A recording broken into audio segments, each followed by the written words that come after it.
and welcome. You are listening to At Home with Ifenu. Here, we'll talk about helping women know and understand their worth, find fulfillment in who they are, and in what they do. Every other week, we'll talk about your identity as a woman, discovering your unique purpose, intentionally raising the next generation, and your influence in homemaking. I am your host, Ifoma Nneka Omoni. Hello, and welcome to another inspiring time on At Home with Ifenu. Yes, 2024 has kicked off, and interestingly, the days are running so fast. What have you been up to? You know, it is what you put into each day that accumulates into that success, that big bang you are looking for. It's not going to suddenly just happen. So it is what you do today, what you do tomorrow. Even if you don't do everything you desire today, don't give up. Just, continue the next day, and then you see that build up, and over time you just find out that you've started that business. You just find out that your children are now, you are registering them into that crèche for those mothers that are stay-at-home moms. Whatever you are doing, just be focused, focus on what is your uniqueness and enjoy your journey, and it promises to be a rewarding year for you. So I welcome you to another inspiring time, like I said, on At Home with Ifenu today. And I'm not alone. No. I have an awesome guest on the show today. But before I welcome her, I want you to take that sweet spot, that place where nobody or nothing will be a distraction. Get your water, tea, coffee, and I say good morning, good afternoon, or good evening, whatever time it is, wherever you are joining us all over the world. You are welcome. So I have with me, when I was reading her bio, I didn't know what to address her as, because she has so many parts of her. She's a lawyer, she's a pastor's wife, she's an entrepreneur, she's a podcaster, she's an author. So I don't even know. Very soon she will be celebrating or telling us about her doctorate degree in, I don't know. But please help me welcome with a warm welcome to At Home with Ifenu, Mrs. Bola Matel-Okoh. You're welcome. Thank you so much. Yes, I'm super excited to be with you today. Yes. Thank you so much, Ma. How are you today? I am blessed and highly favored and super pumped and excited, like I said, to be here. Yes. Thank you for giving us this time despite your busy schedule. We know you have so much to give to our world, and we are delighted that you have decided to share part of your time with us today. And I'm sure we are going to be, pumped up to walk into this year with so much that we can give out. Mrs. Bola is someone that is so hyped about excellence. In fact, her podcast is tagged the Excellent Life Podcast. You sure should visit that platform. You would not regret getting in there.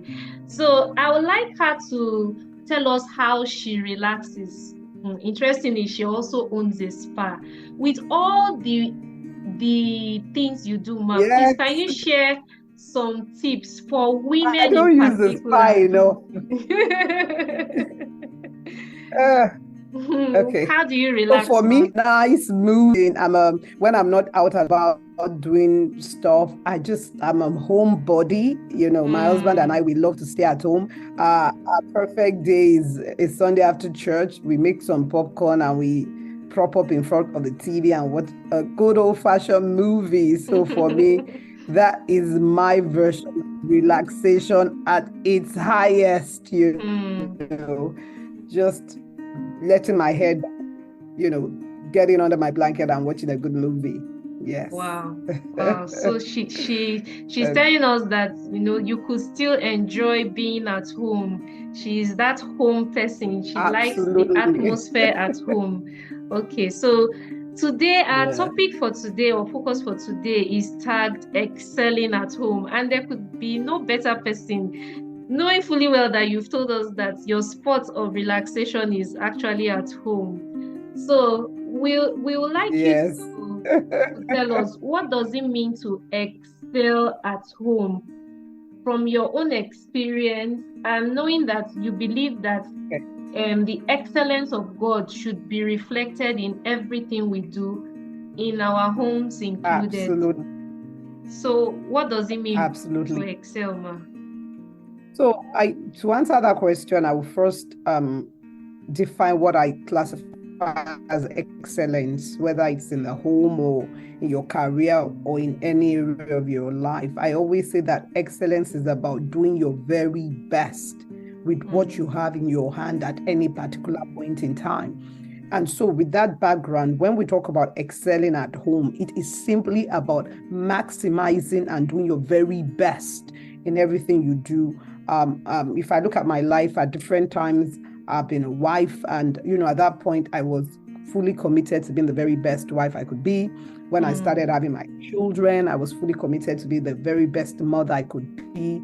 So when you talk about excelling at home, it is, just taking what you have. It always reminds me, I'm a pastor, so forgive me, I'm going to make some references to the Bible.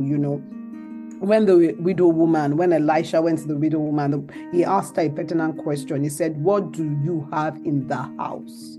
And she said, "I have a jar of oil." And that jar of oil was something that was multiplied and met her at the point of her need. And so when you talk about excelling at home, there's always something you have. There's a gifting you have. Some people will say, "Well, I'm not very gifted. I don't have any talent," but there's always something. There's always something. And excellence is all about maximizing that something that is in your hand. So whether your strength is to cook, I love to cook. So yes, excel at doing it. Whether your talent is to make sure the house is always neat and tidy, excel at doing it. Just make sure that whatever you're doing, any point in time, you are doing your very best. And that's really what you can ask of yourself at any point in time. As she was saying it, I was smiling.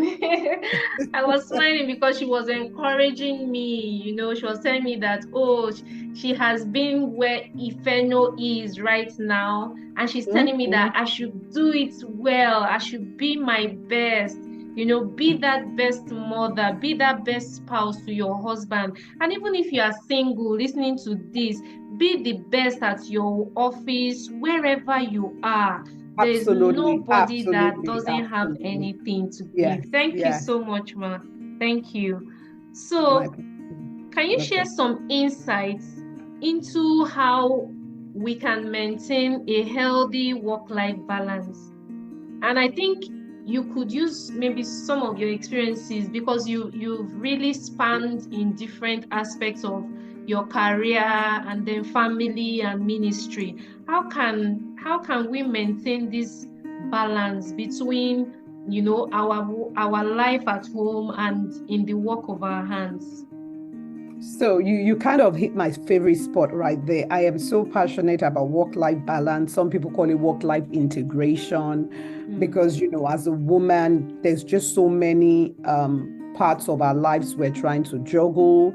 If you're a wife, you're a mother, you're a sister, you're a daughter, you have a career. And what I always say when it comes to trying to have some level of balance in your life is to recognize the season that you are in at any point in time. Because I feel that at times we're trying to do too much.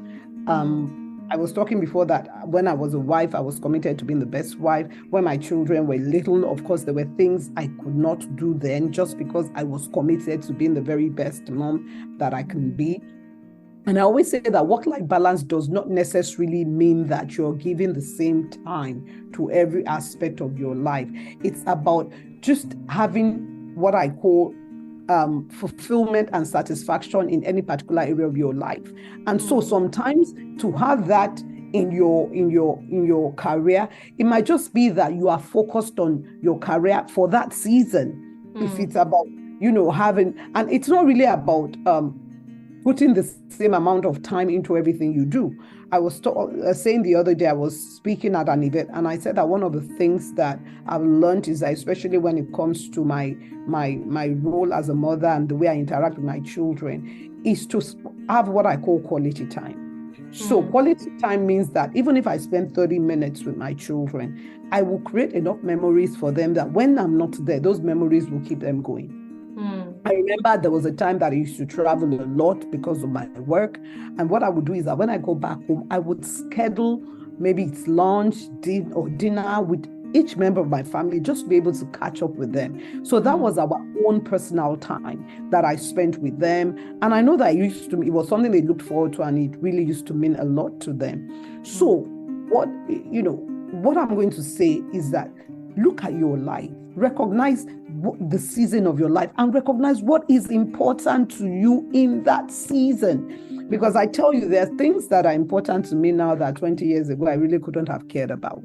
So when you recognize that, you're able to channel your energy in the right direction. I say it all the time. There's this question we always have to answer as women: can we have it all? And I think that puts a lot of pressure on us as women, because we're trying to juggle all these aspects of our life. But honestly, for me, what has worked for me over the years is to recognize in every season, this is where I want to channel my energy into. This is what I can do at this time and not overstretch myself.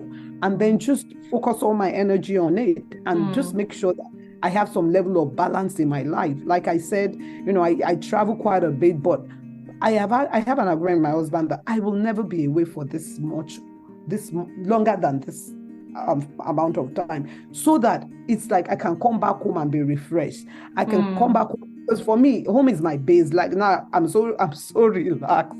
If I was out of my base, I would be so stressed. So you just have to recognize what you want to do in every season, and just give yourself grace. I always say this: give yourself grace, that there might be seasons of your life that you just might not be able to do some things, and just don't sweat it. And just realize that there will come another time where you will be able to do it, and do it excellently. Wow. And as I want to call her coach now. So Mrs. Bola was not Coach a BMO. coach. You can just call me Coach BMO. Okay, Coach BMO. She was not a coach 20 years ago. Am I right, ma'am? No, I wasn't. Yes, no, I became an executive coach just about a year ago, because I just didn't have the time and the commitment to do it 20 years ago. I started my podcast. This was sometime last year, February of last year. So like I said, you just have to be able to recognize what you can do in any season and channel your energy towards it. And the main thing is to excel at it, because Yes.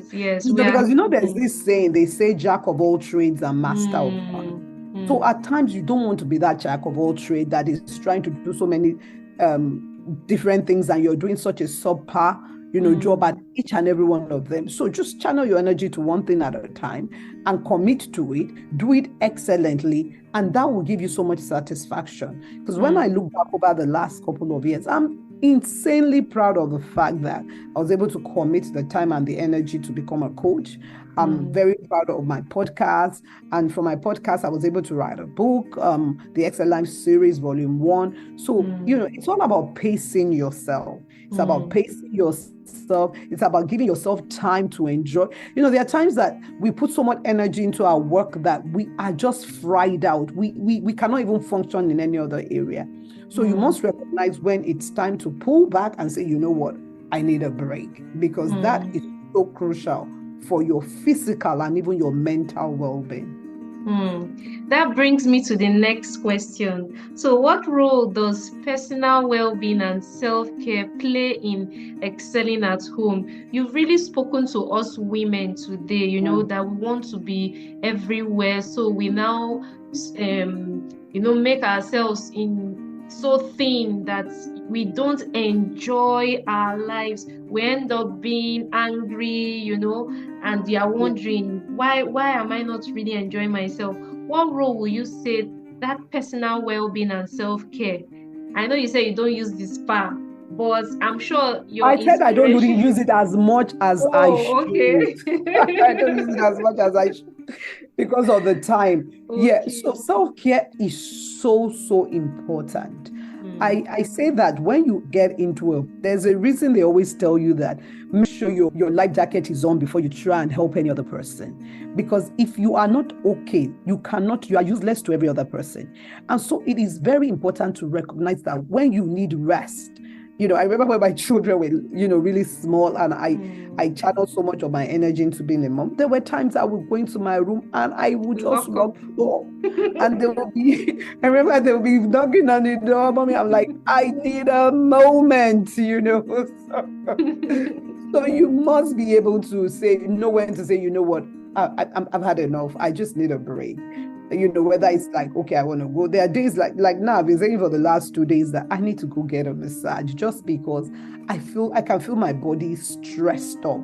So you must be able to recognize that and take care of yourself, because when your body breaks down, you are not useful to yourself, and you cannot be useful to any other person. So someone said something that self-care is not being selfish, and I absolutely agree. Self-care is not being selfish, because you have to take care of yourself. And when I say take care of yourself, it starts with taking care of yourself spiritually, because your spirit man is really what controls every aspect of your life. As your spirit man is, so is your physical and your mental and emotional well-being. I've realized that there are times that when I am not in the flow spiritually, I get irritable, I get easily stressed. So when we talk about self-care, it begins with your spiritual well-being, and then you now translate to your mental, your emotional, and your physical well-being. So man is tripartite, and in order for self-care to be effective, it has to spread to every area of your life. So we're not just talking about your physical well-being. It's good to go to the gym, but just make sure that your whole man, your entire person, you are taking care of it on a regular basis. So if we are not well taken care of, we cannot excel at home. If we are not okay, you can't excel. Yeah. And we can't take care of someone else when we are not also well taken care of. Thank you so much, Ma. Thank you. So being a mom of 3 boys. Yes, and being married for almost 3 decades. We are counting down to that. In what ways can effective communication, within the family contribute to excelling at home? As in, how can you effectively communicate raising those boys and also giving attention to your husband? Because we believe that communication would also help in excelling at home. Absolutely. And I'm talking about communication, especially with my children. I'm so honest to say, and I say this to my husband all the time, that if I had to raise my children again, I would do a lot of things differently, especially the way I communicate with them, because unfortunately we come from a background where we were not encouraged to speak out, to express ourselves. And I think a lot of us, we took that mindset into raising our own children. And I realized that, it really didn't work. And now my children are in their 20s. Every single one of my children is in their 20s. And because some of the tactics I employed before does not work, I have no choice now but to communicate with them. And when we talk about communication, only 20% of communication is verbal. So whether the way we are talking, the way we're gesticulating, all of that is communicating. And so it's something that we have to be very mindful about when we're communicating. With my husband, it is communicating with your spouse demands a great deal of intentionality. I've learned that, for me, most men are not very into conversation. And so at times I really have to pull my husband out of to just pull onto to have a conversation, because there are times when I'm just talking, and he's not talking. I'm like, are you listening to me? And he'll be like, I'm listening. I say, but you're not saying anything. I say, but I'm listening.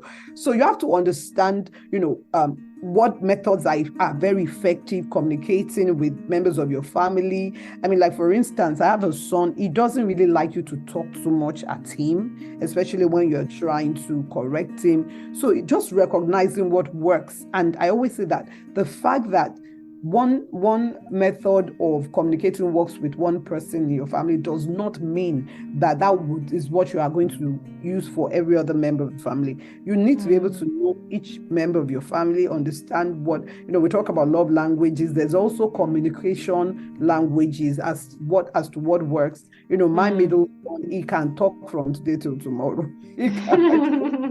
So yeah, it's very easy to engage in a conversation. But my other two sons, they're not so talkative. So it's just really understanding what, works as far as each member of the family is concerned. But communication is key, because communication is the way that we understand what we like, what we don't like, what we want, what we don't want. And so the only way we can find out what any person wants and be able to excel in our relationship with them is through communication. So last year, I was able to take a program called Communicate Like a Pro, and it really opened my eyes to a lot of things about communication. This thing I was talking about verbal and non-verbal communication. I was very about with the difference, in the percentages of what is non-verbal communication is about 80%. So as I'm talking, 80% of our communication is actually not what is coming out of my mouth, is my is my mannerisms. So those are all things that are very, very important for us to realize that when we want to communicate, we are nailing down all the important essentials of good communication. So for us to excel at home, we must communicate effectively, and we cannot communicate with our loved ones, family members, and even other people if we do not understand them. Understanding is very key for us to communicate effectively. Absolutely. Wow. Absolutely. Yes, thank you so much. I'm really enjoying this. Now, in our digital world today, technology has been brought in, and we use it, for our businesses, for so many things, even to communicate with our loved ones when they are not presently physically, with us. So, but how can we make sure that this technology enhances our family life rather than, tearing us apart? What will you say about the use of technology in excelling at home? Knowing fully well that many times we could all be at home and everybody is focused on their phones. As in, we have to be very practical. Everybody's in that house, and you're saying you want to have me time with the children or whatever, and everybody is glued to their screen. So how do we make sure that we are not tearing ourselves apart with that? So the thing is that this digital age that we are in, it's a double-edged sword in the sense that it has its benefits, but then it also has the disadvantages, because like you said, everybody is so into their phone. In fact, even me myself, there are times I'm like, Abolanle, you need deliverance from your phone, because we're just really constantly on our devices. Everybody's trying to catch up with their social media, whether it's Instagram, Facebook, TikTok.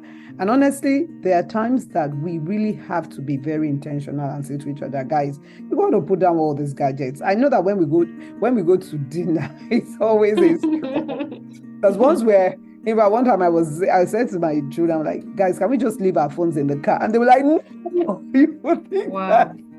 You would think that leaving their phone in the car for 2 hours, the world was going to come to an end, but it just demands a lot of intentionality. Everybody's guilty of it. It's not only children. Yes. Even adults, we ourselves, I remember the other day I went to lunch with my husband and I was like, you're just on your phone, and I had to make that conscious effort to put down my phone. It's all about being intentional, because they're really, like I said, there are benefits to this digital age. One of the benefits is that when my children were younger, before the digital age, I felt like I missed out, in in some key moments of their life. But with the digital age, I can be in Nigeria and they're doing something they really want me to see, and all they have to do is to call me on FaceTime video, WhatsApp video, and I feel like I'm a part of the moment, as opposed to the past where I would just be, maybe they would just send me a photo and I would just be like, oh my God, I missed out on this.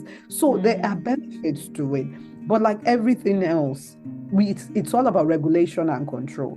It's all about being able to regulate and control it in such a way that we are maximizing the benefit and minimizing the disadvantages of it, because it's a double-edged sword, and we can't take one part and say we are not taking the other part. So we really have to be able to flow with both sides of it. But it does take a lot of intentionality, for sure. It takes a lot of intentionality. Yes. So Coach BMO is saying we need to regulate and control our use of technology. It's a double-edged sword. We need it, and but we should not allow it to become a distraction, and not allow us to excel at home. Thank you so much, Coach BMO. You've really gingered us, to excel. That's the key word, excelling at home. So this is the time we would like you to tell our audience, our listeners, about your online presence. I know you've sent me your social media handles, but let them hear what you really do and how they can connect. Perhaps they might want to take a course, being a coach with you. So this is the time to market yourself, ma. Okay. Oh, thank you for that. Okay, so talking about marketing, there's the way I describe myself, which really is my way of kind of in one sentence telling you what I do. So I always say I'm a pastor by calling. I'm a lawyer by training. I did go to law school. I have a degree in law. I'm a banker by default. I sit on the board of a bank, and I'm a podcaster by design. I do have a podcast. It's called the Excellent Life Podcast. You can get it on Apple Podcast or any other podcast streaming platform. And then, of course, I'm an executive coach, and everything about my life that you want to know, as far as my career and everything, you can go to my website. I have a website. It's called bolamatelokoh.com. You will see a lot of the services I offer, not just as an executive coach, for counseling. I have a company called BMO Advisory Services. So we do a lot of consulting, we do advising, we do coaching, whether you want one-on-one coaching. I have a community called Women's Lifestyle Hub. And it's a community of executive women, vibrant executive women who are committed to personal and professional excellence and living their very best life. And we normally do a 6-week leadership induction program as a precursor to join the hub. I'm just rounding up my 3rd quarter of my 6-week leadership program.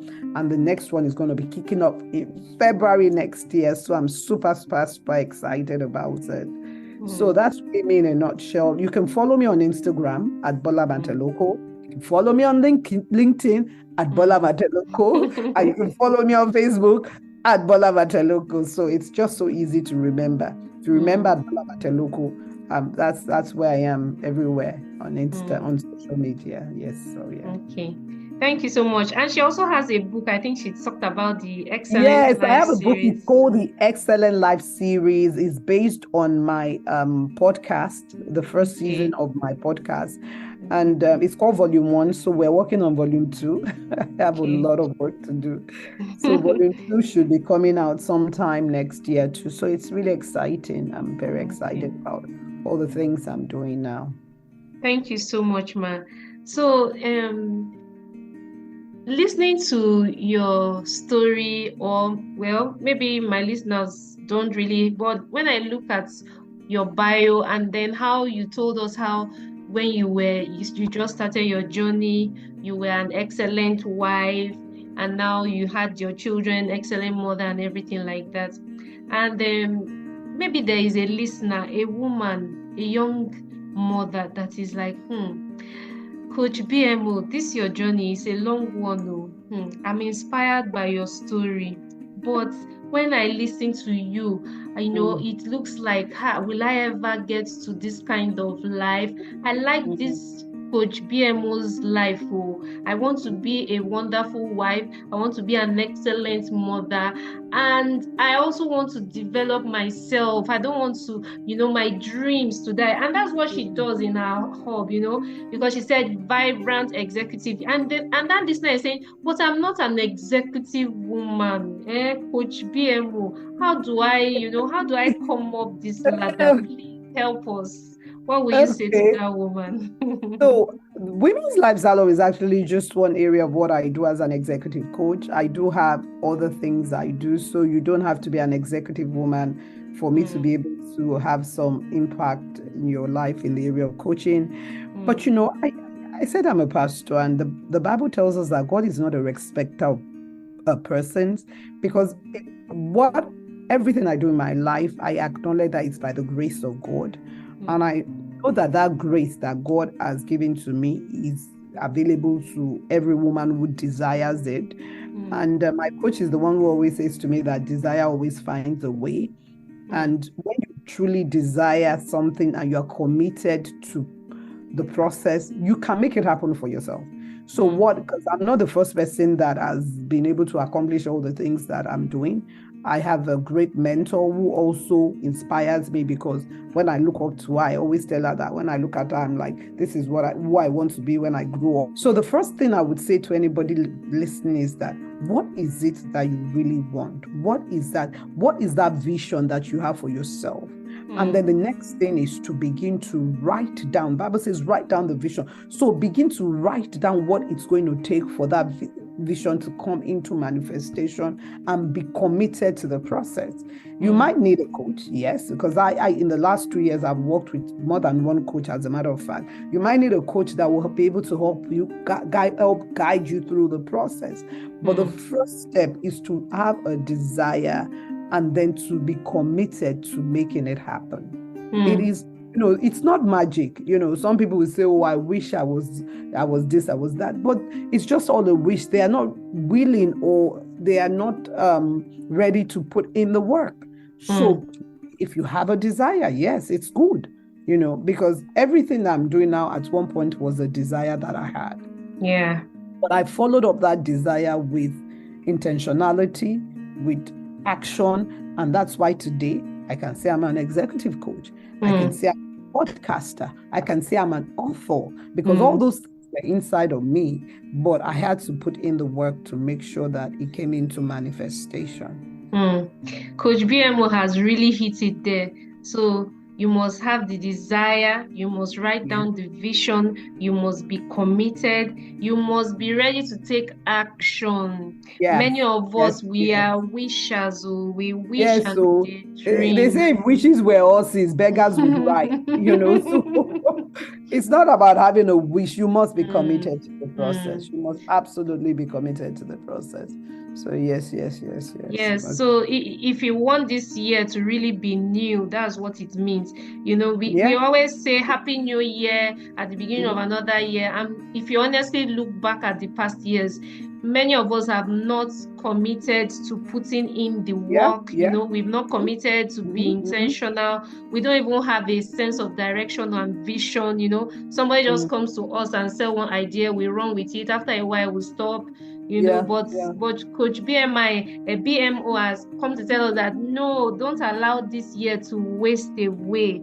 You must be intentional. What is that desire? And then be ready to put in that action and commitment. And those dreams will become your reality.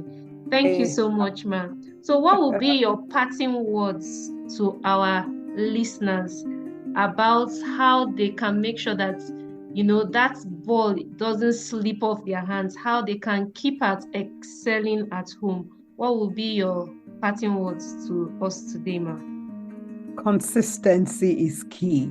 My husband always says something, that a lot of people are always quick to quit doing the right thing. So if you are going to excel, consistency, there is no shortcut about it. You cannot do something well for 1 week and then don't do it well. It's about consistently doing what you're doing, because, there's a saying that practice makes perfect.